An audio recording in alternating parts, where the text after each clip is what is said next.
Mrs. Toggle's Zipper. Written by Robin Pulver, illustrated by R.W. Alley. Read to you by Mrs. Glasscock. When Mrs. Toggle's children arrived at school in the morning, they changed in the hall from their boots to their shoes. When the bell rang, they picked up their boots and book bags and marched along to their room. They stuffed boots and bags into their cubby holes and hung up their coats. Then they sat down at their desks. "Good morning, Mrs. Toggle," the children said in their best morning voices. "Good morning, class," said Mrs. Toggle in an unusually grumpy voice. Then the children noticed that Mrs. Toggle was still wearing her coat, the big, puffy, fuchsia-colored one that she got for Christmas. "Mrs. Toggle," yelled Joey, "you forgot to take off your coat." "Oh, I didn't forget," said Mrs. Toggle uncomfortably. "I can't take it off because the zipper is stuck. I'm afraid it's going to be a long, hot day." "How'd the zipper get stuck?" Nina asked. Mrs. Toggle fanned her face. "How does any zipper get stuck? First, a tiny bit of cloth gets caught in it. Then you pull and keep pulling a little too hard. And before you know it, you're trapped in your coat like a hand in a cookie jar." The children gathered around Mrs. Toggle's desk to see for themselves. "Yup," said Joey. "That zipper sure is stuck." The others nodded. "What's worse," said Mrs. Toggle, "the thingamajig is gone." "The what?" said the children. "The thingamajig that you pull the zipper up and down with. Mine is lost." "Oh," groaned the children. They all thought happily about their own coats hanging on hooks, with their zippers open and the thingamajigs still on them. "Maybe we can help," said Caroline. "It's worth a try," said Mrs. Toggle. Mrs. Toggle braced her feet on the floor. She leaned forward in her chair and held out her arms. Some children grabbed one sleeve, some the other sleeve. Paul and Nina grabbed fistfuls of collar. "No!" yelled Mrs. Toggle, and everybody pulled. And everybody landed with thuds and bumps in a heap on the floor. Mrs. Toggle's collar was as far as her nose, but no further than that. Paul wanted to get busy learning the times tables. "Mrs. Toggle," he said, "let's go to the nurse's office. Maybe Mrs. Schott can help you." So Mrs. Toggle and the children trudged down to the office of Mrs. Schott, the school nurse. When Mrs. Schott saw Mrs. Toggle's hot, red face, she reached for the thermometer and popped it into Mrs. Toggle's mouth. Mrs. Toggle shook her head. "I don't have a temperature."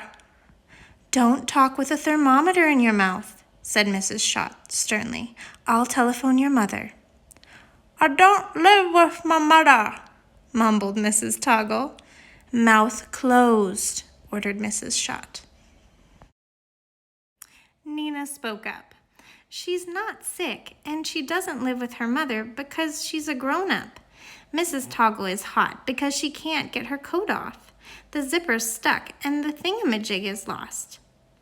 "Then we must pull it off," said Mrs. Schott. "Oh, we tried that," Paul said. "This time we'll add a bandage," the nurse answered. "Bandages make boo-boos better.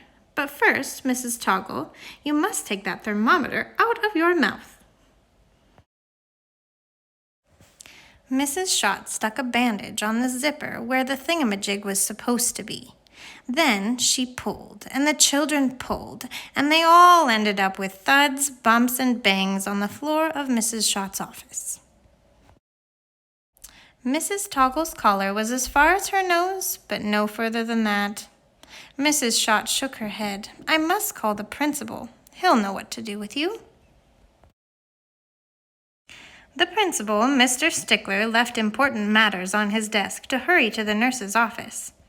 Mr. Stickler frowned when he saw Mrs. Toggle. "Mrs. Toggle, it's against school rules to wear your coat all day." "I am sorry," said Mrs. Toggle, "but I can't take my coat off. The zipper is stuck." "Tell him about the thingamajig," said Nina. The what? Mr. Stickler asked. You know, said Paul, the what's it?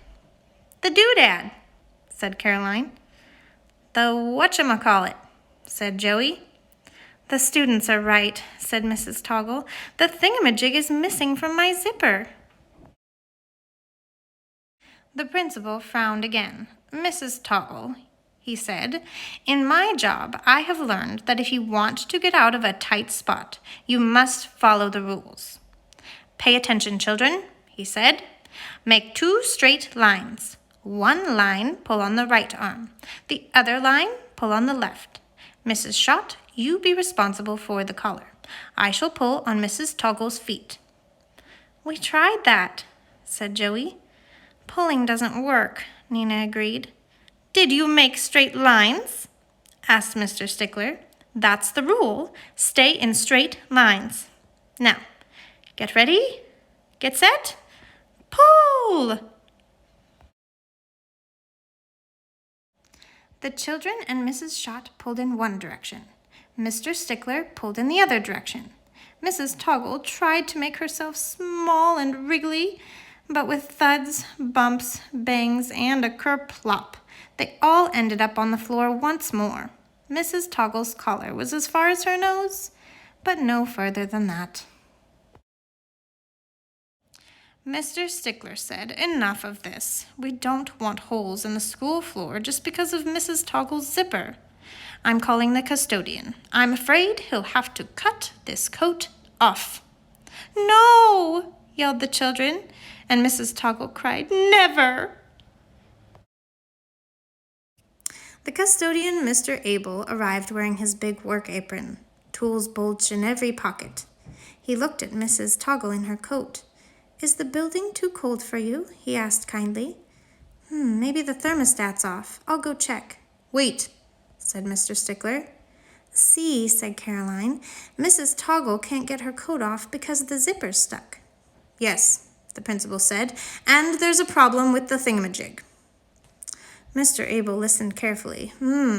He said, I can see the pull tab is gone. The what?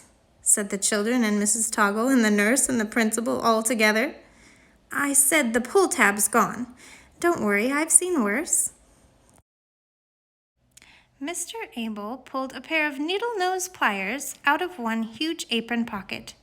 He used the pliers to loosen the grip of the zipper's metal teeth on the shiny, fuchsia-colored lining of Mrs. Toggle's coat.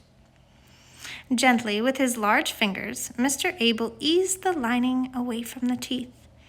Then he slid the zipper down, down, down. It opened completely.